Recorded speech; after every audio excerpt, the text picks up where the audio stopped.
Believe me, if I were to say that me and my wife haven't had our share of spouts, I'd be lying to you. She lives with anxiety. I live with the woman. No, both of us are really... I know. Her anxiety elevates my anxiety. And sometimes it that's why I'm like, I gotta walk away, I gotta breathe, but then it backfires even then. I'm not gonna try to sit here and give you private advice. You've been on this whole thing almost as long as what I have. There's nothing I can tell you that's gonna...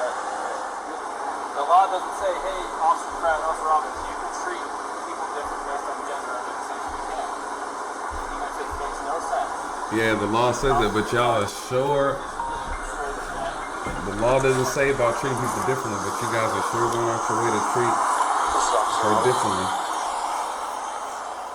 Because there was an assault that took place and you were obviously showing signs of the strikes. Do you mind if I take pictures of the injuries? Do you mind if I take pictures? No, I'm taking pictures. I can call you a mess if you want me to. You don't seem like you want to go that far. If you want to take a photo, you can take a photo. Yeah, I need to take pictures for my evidence because otherwise it's going to be your say, her say, my say, and the court's going, oh my God. So it's just going to be a couple of pictures.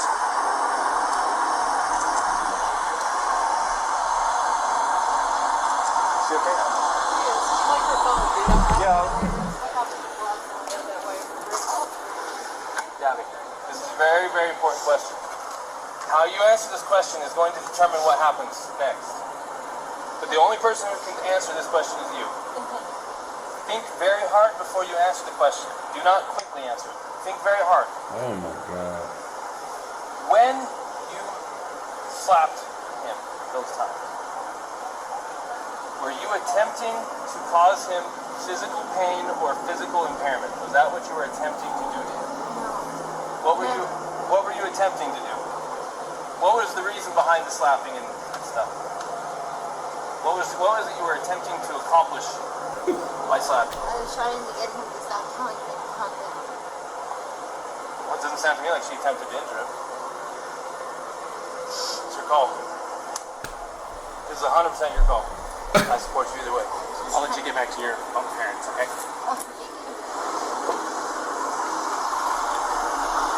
Oh my God.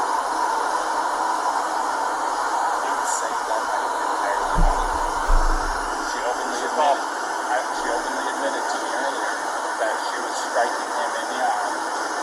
Or he said that she was striking him in the eye.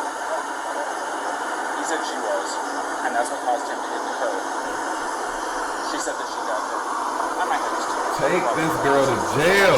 She started distracting him by hitting him, and then he probably looked at her, and that's why. Oh my God, I can't believe this. She said it was her fault that he swerved, and she was distracting him by hitting him. She was striking him while he was driving. He lost control of the vehicle and hit the curb. Regardless of that, she's hitting him. He has injuries. Then you got Officer Rocket Science here trying to turn something into what it's not. He's trying to, let me not say that. He's trying to save this lady.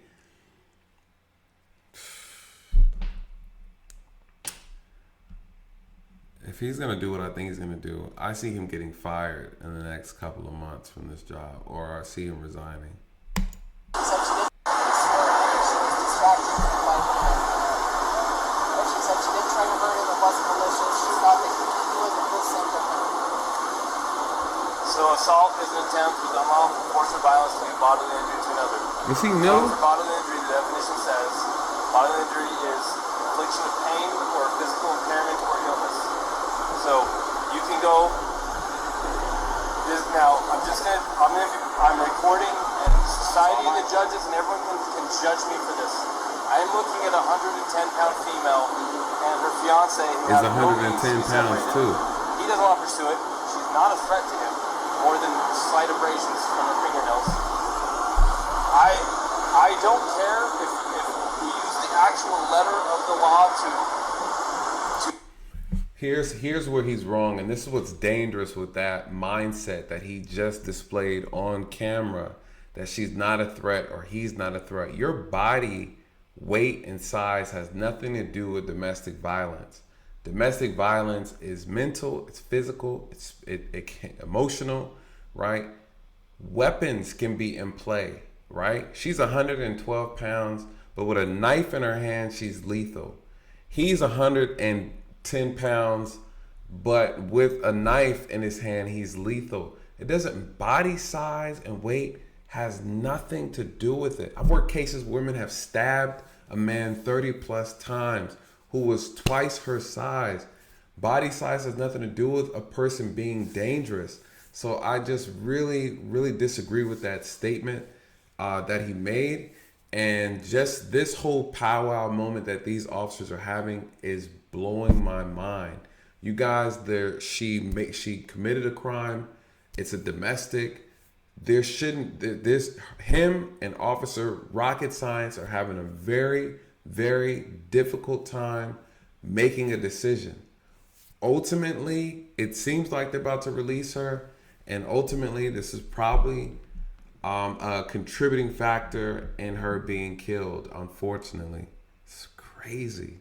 And I guarantee you though, because of this video and because of this case, I guarantee you other departments are across the board are like, we are not going to give any leniency at all for any domestic related crimes because, and this is how I was taught in my academy, this is why we were taught this way, that you have to make an arrest. Unless there's no injuries at all, then we don't do it, right? But I've arrested people without injuries. Just the simple fear a person can put on another person. If you have no control over your emotions, whether male or female, you could be a potentially risk to the family, to the kids, to the husband, to the spouse, to the wife, whatever it might be.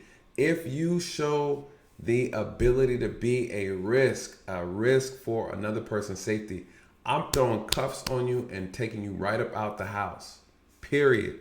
So listen, this is madness to me, and this is why, let me just finish this. Not charged, but I also don't care because it literally does possibly make perfect sense to go full-on domestic assault and do the whole thing. This is your opportunity to make the decision. I like how they bleep that out. CYA. Yeah, I wonder what that conversation was about. Only time technically they're allowed to cut the voice like this is if they're talking about something unrelated, something, but clearly. Dang. Well, we can't hear it. Let me fast forward a little bit. That guy. I think they slick. You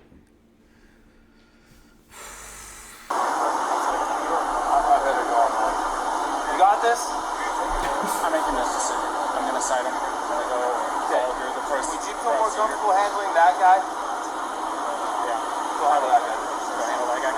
Okay. If you're more comfortable. Well, it's 6 one way, half dozen the other. No, it's not. I mean, it's a headache whether I go left or it's a headache whether I go No, it's not. Do Another your option is to job. not charge them, but separate them for the night. If they find themselves together again, what is it to you? You separated them. You provided for his safety.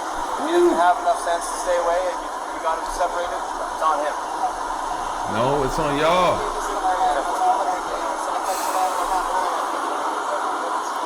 can separate him and say, don't let this go off till tomorrow. If they don't let it go off and we hear about it, we'll hear about it. And if there's some fighting going on, he already was Mr. Nice Guy. You already gave him a chance. What you can't do by law is separate someone and say, if we hear from you again, we're going to investigate you. Because then if one of them really needs help, they may not call police. Correct. Oh, he's a rookie. Literally, you may not say. He's a rookie. He's a rookie. That makes sense. So that officer.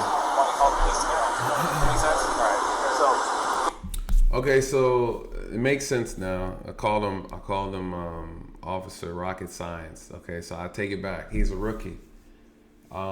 He's a rookie. The fact that he is a rookie, though, this appears to be a senior officer. He's very knowledgeable.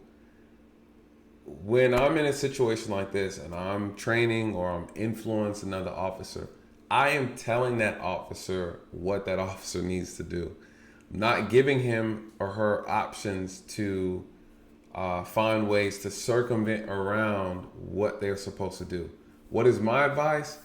Here's your charge. Here's what you. Why? Because if I'm present, I'm telling you what you need to do. Why? Because again, that liability. Hey, here are your options. No, here's what you need to do. There's injuries. It's visible. She admitted to it. She caused harm. She caused him to distracted him while driving. She needs to be en route. After she goes to jail and she bonds out, whatever, that's none of our business after that. She follows up with the court after that. You want to pick her up, take her to a hotel, take him to a room, all this kind of stuff. It's going to bite. It's going to bite. Shame on that senior officer. He should have just told him what he needed to do. I'm sitting here watching this body camera over an hour long over something that should have been done within 20 minutes. My God, man. And then now she's dead. She's dead. Cutting corners. Go full or nothing or in between and separate them and kind of give them the nod, the wink, like, hey, just stay separate over there. It's up to you. I'm going to go handle that. You got very capable help with you here, and I trust you.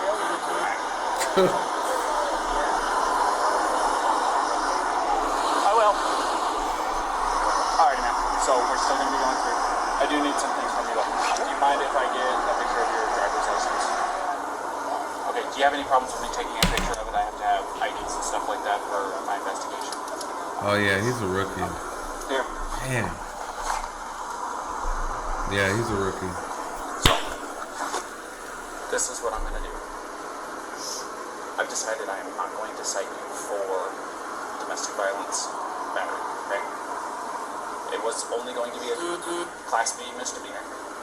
However, the domestic violence portion of it enhances it. Makes like a major pain in the butt, especially you're 22, right? So I'm choosing not to cite you today. So you are not going to be charged with it. Alright? But this is what I do have to do. I am separating the two of you tonight. Okay? I want you guys both to be tonight away from each other, relax, breathe. Yeah, he's a rookie. Okay? Rookie mistakes. I understand that this can feel like it's a nightmare, but you're coming out as the golden flower on top of it, okay? So, No, she didn't. you're going to be taking the van tonight, No, she didn't. and you're going to go somewhere else. I am going to get him lined up for the hotel room tonight. Damn. I want you guys to stay away from each other. For both of you guys' sake. Yeah, like couples For what really you listen told to me and what that. he told me, you guys have a bunch of little things that are building up. Okay, I'm gonna stop the video there. That was long. It was very long. It was very telling. Now, here's the thing. Let me just start off with this. We know the officer's intentions were not to see anybody hurt. We know that the officer was operating with good intentions, but I'll never forget what my supervisor told me a long time ago. And I was working a case and I had my heart all in it, to say the least. And my supervisor checking my report, he asked me, Officer Daley, how come this? Officer Daley, how come that? And I was like, oh, well, wanted to blah, blah, blah, blah, blah. Candies, roses, and teddy bears. And you know what my supervisor told me? He said, Officer Daley, I'm explaining something to you this once and only time. He said, I understand you had good intentions, but the road to hell was paved with good intentions. And he is correct. As officers, we have to be careful. And sometimes our heart is bigger than the law. Unfortunately, there are situations that we have to be absolutely clear on. We know that domestics are constantly evolving. You can't anticipate people's emotions. That's one thing that's so uncertain and so unpredictable is a person's emotions, right? Because emotions, it rules out logic. Emotions take logic out of the window. That's what makes domestics so dangerous. So I don't agree with what these officers were talking about as far as, this person's only 100 pounds. Man, that means absolutely nothing. It means nothing, right? It means nothing. There's a reason why domestic law is written in a way to give officers and give the state 100% control on prosecuting when there is probable cause, because the victims would never go through and prosecute the offender. A lot of times they don't want to. They always want to drop the charges no matter how bad, how gruesome a situation might be. They do not want to. Why? Because of that emotional and psychological trauma. I don't like the way they investigated. I don't like the way the officers handled that situation. I don't like the rocket science that took place in this investigation. I don't like the way we had a senior officer, which appeared to be a senior officer, on scene giving a rookie the most outlandish advice possible, right? They tried too hard to make excuses for her. And let's be honest, if this was Brian, who was a primary aggressor, they would not have gone out their way to accommodate him as much as they have accommodated her, all the way to just basically not even charging her for a crime. That very much well could have cost her life. With that, you guys, I'm out. Good night and God bless.